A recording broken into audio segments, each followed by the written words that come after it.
L'étude de ce soir a pour titre « Le sabbat, 5e partie ». C'est l'enseignement numéro 20 de la série d'études intitulée « 28 enseignements fondamentaux ». Le sabbat est une institution éternelle.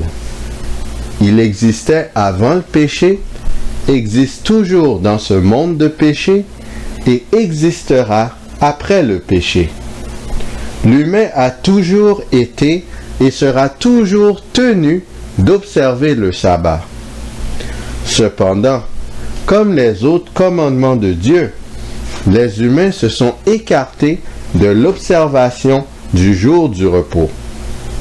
Plusieurs prétextes ont été donnés pour tenter de justifier la violation du sabbat de l'Éternel. Cette étude aborde le prétexte des écrits de Paul.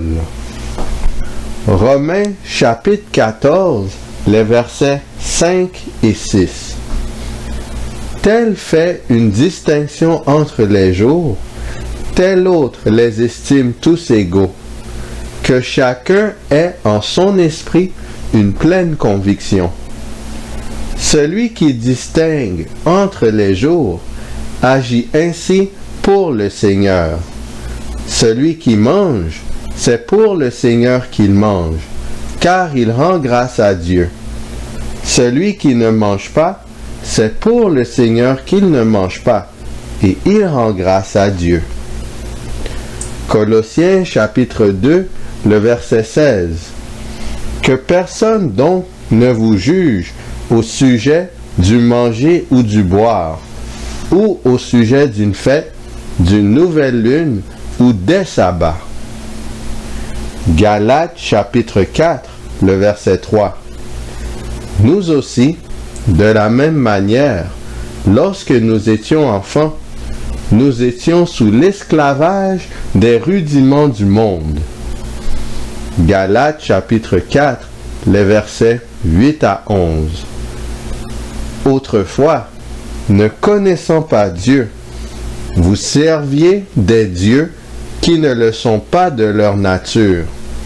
Mais à présent que vous avez connu Dieu, ou plutôt que vous avez été connus de Dieu, comment retournez-vous à ces faibles et pauvres rudiments, auxquels de nouveau vous voulez vous asservir encore? Vous observez les jours, les mois, les temps et les années. Je crains d'avoir inutilement travaillé pour vous. Certains se basent sur ces textes pour affirmer que le sabbat aurait perdu son importance dans le cadre de la piété chrétienne. Paul, selon eux, aurait dit que les croyants n'avaient plus besoin d'observer le sabbat de l'Éternel. À première vue, leur analyse de ces passages bibliques semble correcte. Cependant, ils témoignent en réalité d'une mauvaise interprétation des Écritures. Cette mauvaise compréhension aboutit malheureusement à des croyances et des pratiques erronées. Lévitique chapitre 16, le verset 29 à 31. C'est ici pour vous une loi perpétuelle. Au 7e mois, le 10e jour du mois, vous humilierez vos âmes. Vous ne ferez aucun ouvrage, ni l'indigène, ni l'étranger qui séjourne au milieu de vous, car en ce jour on fera l'expiation pour vous, afin de vous purifier. Vous serez purifiés de tous vos péchés devant l'Éternel. Ce sera pour vous un sabbat, un jour de repos, et vous humilierez vos âmes. C'est une loi perpétuelle. Le jour des expiations avait lieu une seule fois par année, et non chaque semaine. Il était désigné par Dieu comme étant un sabbat. Lévitique chapitre 23, les versets 23 et 24. L'Éternel parla à Moïse et dit, « Parle aux enfants d'Israël et dis, le 7e mois, le 1er jour du mois, vous aurez un jour de repos, publié au son des trompettes, et une sainte convocation. » La fête des trompettes était célébrée une seule fois par année, et non chaque semaine. Spécifiquement, cette solennité avait lieu le 1er jour du 7e mois. Quoique également différente du sabbat du 7e jour de la semaine, la fête des trompettes était aussi un sabbat. Lévitique, chapitre 23, le verset 34. Parle aux enfants d'Israël et dis, le 15e jour de ce 7e mois, ce sera la fête des tabernacles, en l'honneur de l'Éternel, pendant 7 jours. Lévitique, chapitre 23, le verset 39. Le 15e jour du 7e mois, quand vous récolterez les produits du pays, vous célébrerez donc une fête à l'Éternel pendant 7 jours. Le 1er jour sera un jour de repos et le 8e sera un jour de repos. La fête des tabernacles avait lieu une fois par année. Elle débutait et se terminait par un sabbat, un jour de repos. Lévitique, chapitre 25, les versets 1 à 4. L'Éternel parla à Moïse sur la montagne de Sinaï et dit, « Parle aux enfants d'Israël, et tu leur diras, quand vous serez entrés dans le pays que je vous donne, la terre se reposera. Ce sera un sabbat en l'honneur de l'Éternel. Pendant 6 années, tu ensemenceras ton champ. Pendant 6 années, tu tailleras ta vigne et tu en recueilleras le produit. Mais la 7e année sera un sabbat, un temps de repos pour la terre, un sabbat en l'honneur de l'Éternel. Tu n'ensemenceras point ton champ et tu ne tailleras point ta vigne. » Après 6 années de travail, la terre devait être laissée en repos la 7e année. Cette année fut aussi un sabbat. Ainsi, la Bible mentionne plusieurs sabbats qui sont différents du sabbat du 7e jour de la semaine. Il y a même une année de sabbat qui est décrite dans la loi écrite par Moïse sous l'ordre de Dieu. Devons-nous encore observer ces jours de repos? Daniel chapitre 9, le verset 27. Il fera une solide alliance avec plusieurs pour une semaine, et durant la moitié de la semaine, il fera cesser le sacrifice et l'offrande.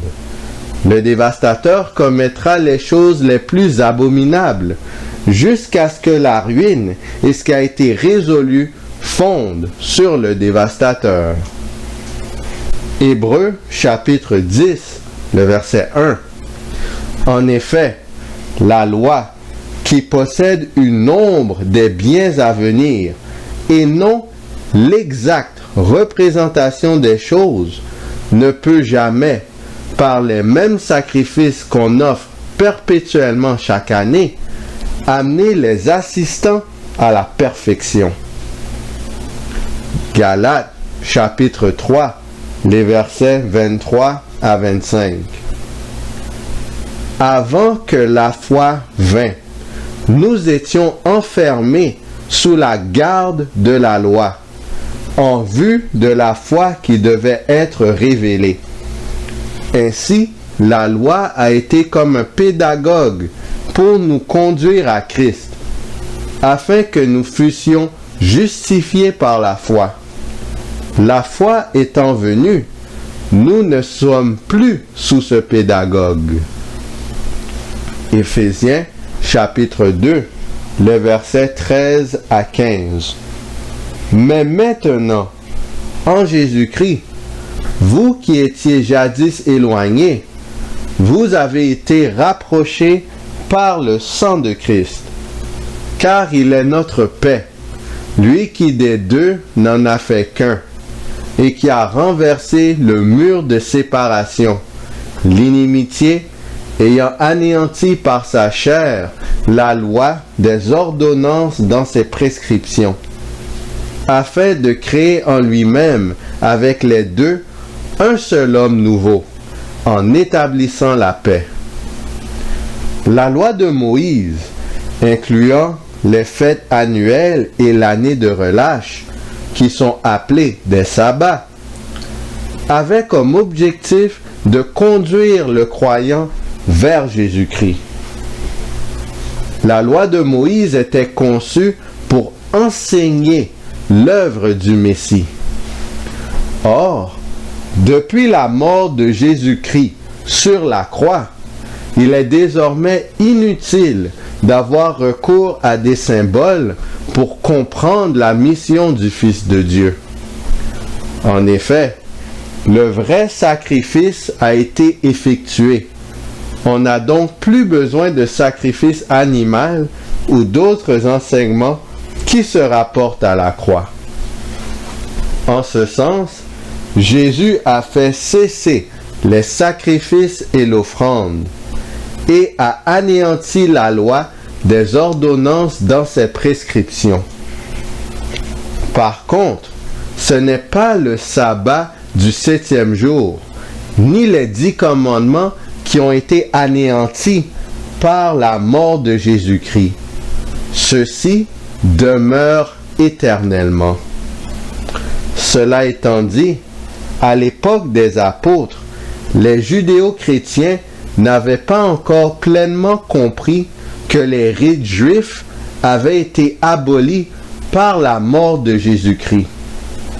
C'était donc un sujet de controverse au sein de la communauté chrétienne.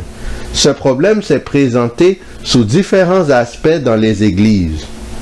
Paul a écrit des lettres afin de régler la situation et d'éviter plus de dissensions et de divisions parmi la congrégation. Tel est le contexte des écrits de Paul aux Romains, aux Colossiens et aux Galates. C'est avec tout cela en tête qu'il faut les analyser. Romains chapitre 14, les versets 5 et 6. Tel fait une distinction entre les jours, tel autre les estime tous égaux. Que chacun ait en son esprit une pleine conviction. Celui qui distingue entre les jours agit ainsi pour le Seigneur. Celui qui mange, c'est pour le Seigneur qu'il mange, car il rend grâce à Dieu.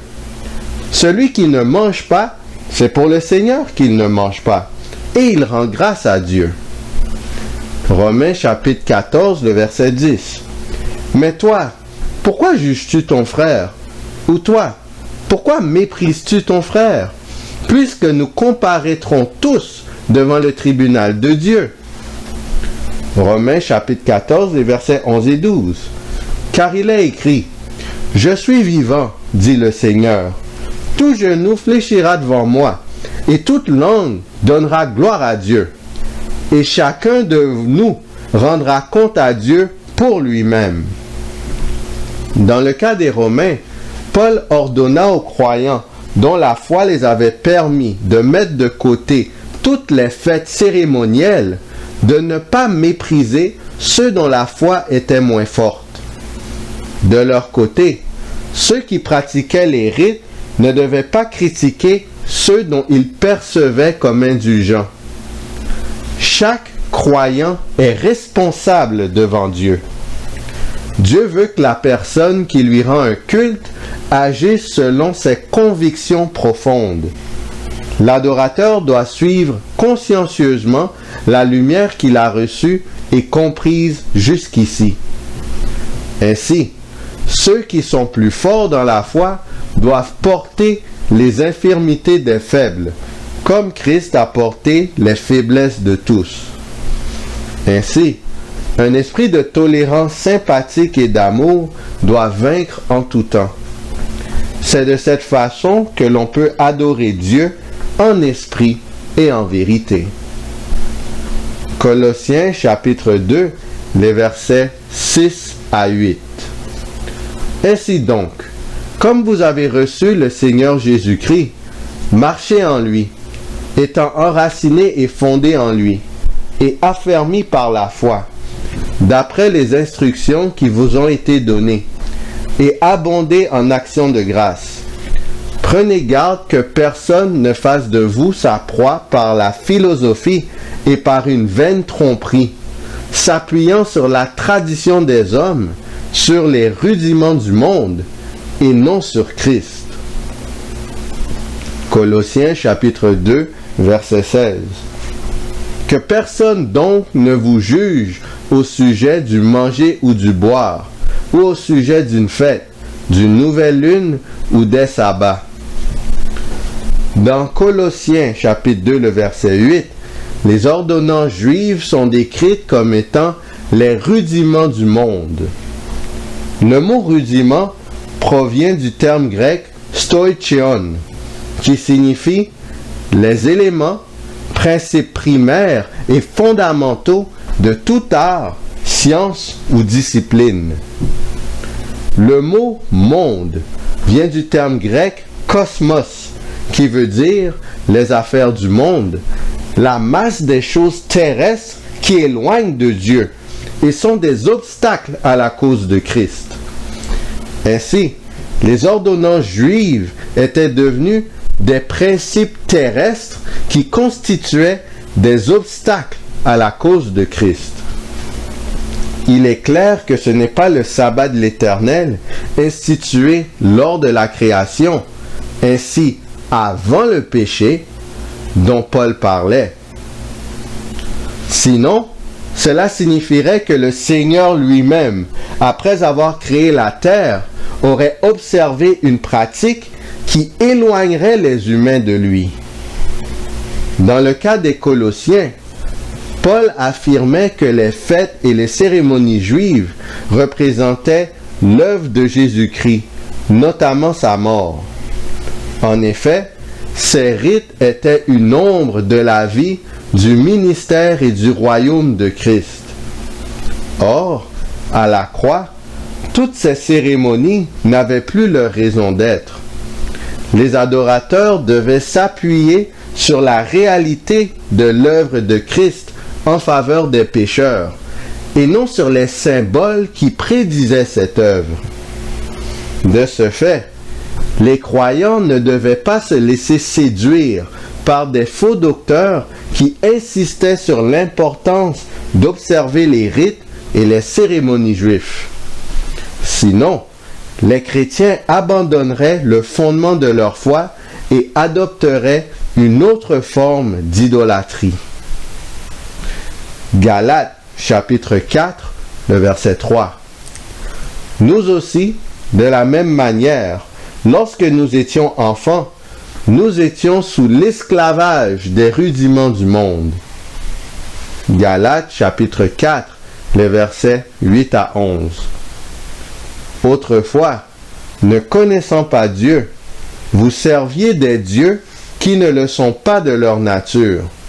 Mais à présent que vous avez connu Dieu, ou plutôt que vous avez été connus de Dieu, comment retournez-vous à ces faibles et pauvres rudiments, auxquels de nouveau vous voulez vous asservir encore? Vous observez les jours, les mois, les temps et les années. Je crains d'avoir inutilement travaillé pour vous. Dans la lettre aux Galates, Paul décrit l'observation des jours, des mois et des années comme de faibles et pauvres rudiments. Nulle part dans les Écritures, le sabbat du 7e jour est décrit comme étant des faibles et pauvres rudiments. De plus, si l'observation du sabbat du 7e jour mettait les humains sous un esclavage, Cela voudrait dire que le Créateur lui-même est entré dans une forme d'esclavage quand il a observé le premier sabbat de la terre. Une pareille conclusion est impensable. Il est donc clair que Paul ne parlait pas du sabbat de l'Éternel. Dans le cas des Galates, ils étaient avant, dans le sens figuré, des esclaves, mais ils avaient été libérés des pratiques et des concepts rudimentaires du paganisme. Maintenant, ils revenaient à une forme d'esclavage qui n'était pas meilleure que celle dont ils s'étaient libérés par l'Évangile. Les Galates avaient abandonné les rites et les cérémonies païens pour ensuite adopter les rites et les cérémonies juifs. Paul disait qu'il craignait d'avoir travaillé avec eux en vain, parce que les croyants revenaient à un système de justification par les œuvres. En bref, il ne faut pas confondre le sabbat de la création au sabbat des fêtes annuelles et de l'année de relâche. Le premier existe depuis la fondation du monde, tandis que les autres furent établis après la sortie d'Égypte du peuple d'Israël. Après la mort du Christ, les sabbats des fêtes annuelles et de l'année du relâche étaient abolis. L'observation de ces jours et de cette année pouvait éloigner le croyant du Seigneur. Le sabbat de la création est toujours valide et doit être observé. C'est une institution éternelle. Sur ce, qui allons-nous choisir? Choisissons-nous Jésus, l'agneau de Dieu qui ôte les péchés du monde, et le sabbat de la création, et le sabbat qui nous rappelle aussi son œuvre de rédemption? Ou est-ce qu'on choisit le camp du serpent et on rejette le Dieu créateur? Choisissons l'agneau. Maintenant, c'est une chose de prendre un engagement par la parole, mais agissons selon cet engagement à chaque instant de nos vies. Que le Seigneur vous garde et honorons le sabbat de l'Éternel. Telle est la prière pour vous et pour moi.